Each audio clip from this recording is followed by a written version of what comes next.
Bonsoir tout le monde, c'est Jean-Philippe. Aujourd'hui, c'est crème dessert à la fraise tagada. Alors, c'est bon pour les enfants, mais ça peut être aussi bon pour les grands. Alors, pour cette recette, ici, j'ai 50 g de maïzena que j'ai dilué dans de l'eau.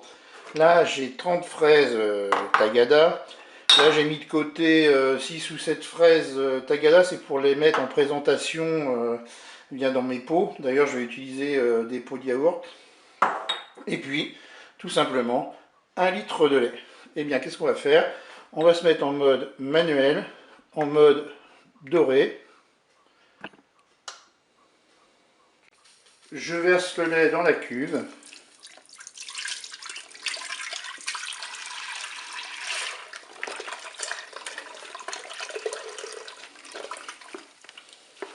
On va ajouter les fraises tagada. Et là, au fur et à mesure que le lait va chauffer, eh bien, j'ai mes fraises tagada qui vont fondre.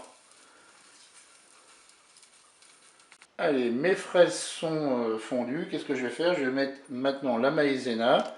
Et puis on va attendre que toute la préparation épaississe.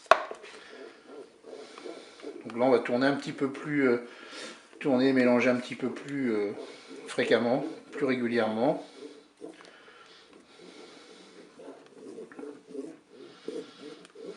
Voilà, je commence à avoir une légère ébullition. Et bien je vais arrêter mon cookéo. J'arrête la fonction de ré.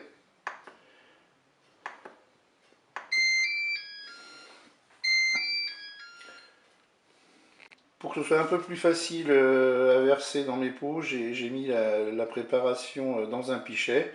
Et puis je vais remplir mes pots de yaourt. Là, vous pouvez prendre des ramequins, hein. Ça le fait tout à fait.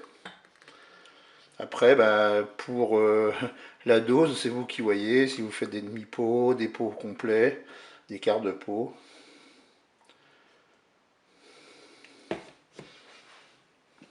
J'ai rempli cette pot. Maintenant, ce qu'on va faire, c'est qu'on va attendre vraiment qu'ils refroidissent à l'air libre dans un premier temps. Et puis après, on les mettra au frigo avec des couvercles. Moi, je vous dis à tout à l'heure pour la suite et la fin de cette recette. Je vais maintenant mettre mes couvercles sur mes pots de yaourt. Et puis après, quand j'aurai fait ça, je pourrai mettre mes pots au frigo. Et bien, je vous dis, alors oui, avant de vous saluer, on va les laisser au moins 2 bonnes heures au frigo pour qu'ils soient bien frais.